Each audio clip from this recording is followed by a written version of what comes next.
This February marked 20 years since the start of Red Dwarf. Red Dwarf is a sci-fi comedy set 3 million years in the future. To mark 20 years of this cult classic, I shall be reviewing every single episode of Red Dwarf, starting with the first one from 1988, entitled The End.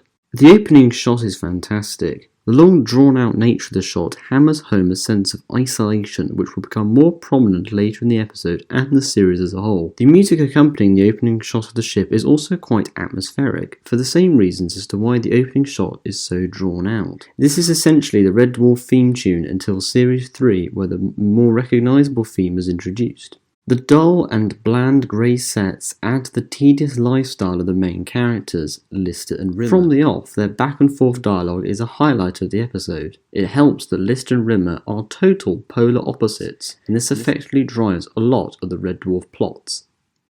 Now, I'm not going to pretend that The End is the funniest piece of television ever written, because it isn't. The main driving force of the humour is again Lister and Rimmer's back and forth dialogue. It's funny and witty. The episode itself has a few funny jokes, like when Frank takes Lister to stasis and explains to him how stasis works. It was one of several early examples of the show mocking sci-fi, but in a sort of amusing, harmless way. Red Dwarf does parody and mock sci-fi a lot. However, many of the jokes left little to no impact with me. I can see why many people may find them funny, but to me they fell a little bit flat. Craig Charles and Chris Barrie are the best parts of this episode. They both play off each other brilliantly. Craig Charles gets the most screen time as Lister is the main character. His performance is subtle and very realistic. You forget that Lister is fictional. Chris Barrie was best known for being one of the impressionists on Spitting Image and uses his impressionist skills here as well. His brief comical impression of Lister is one of the highlights of the episode. Throughout the episode, Rimmer is seen preparing for an exam, where he even writes down the answers all over his arms and legs. Chris Barrie is at his best in this episode during the exam scene. The mundane nature of life on board Red Dwarf is an element which will later be expanded upon in the series, but we are introduced to it here from the very start. I find the absolute dullness of repairing chicken soup vending machines the more amusing aspects of the overall story. George's funeral scene is another funny scene. That may sound like an entirely inappropriate thing to say, however, George later returns as a hologram, which is another great scene. The music that plays during the funeral subverts expectations by being loud and shouty. If you haven't actually seen it, then I recommend you watch it. The main two plot points of this episode are Lister and his smuggled cat called Frankenstein, and Rimmer's exam. The plot point involving Lister and Frankenstein is actually the least interesting plot point of the two in the episode.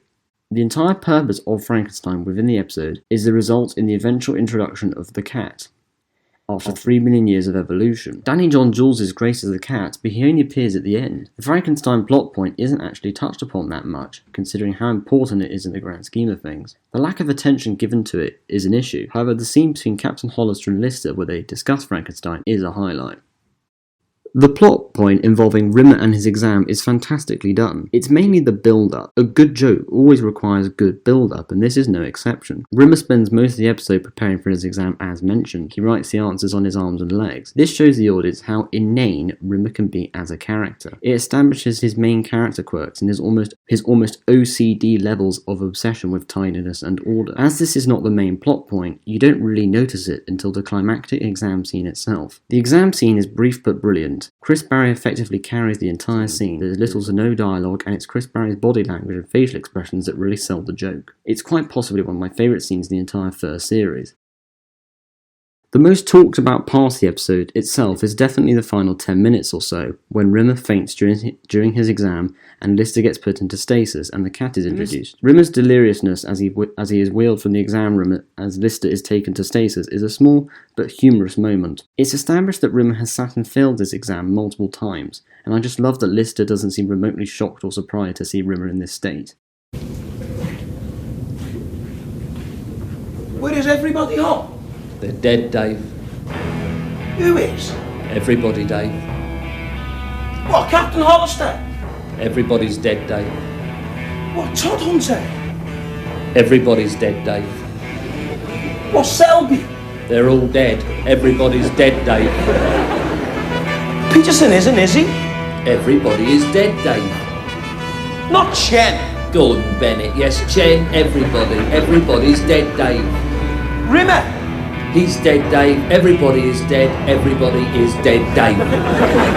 Wait. Are you trying to tell me everybody's dead?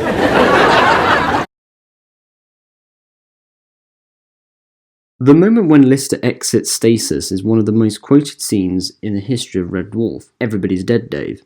It's actually quite morbid how Lister finds out everybody is dead by eating small parts of powdered dust, which is later revealed to be various crewmates. It is subtly woven into the plot and is even funny on repeat viewings. Rimmer showing up as a hologram is great. Some of the effects of him failing to touch or him going through other objects does look a bit dated. However, Red Dwarf has always had this somewhat corny look about it, so it doesn't really matter. It's just a slight nitpick.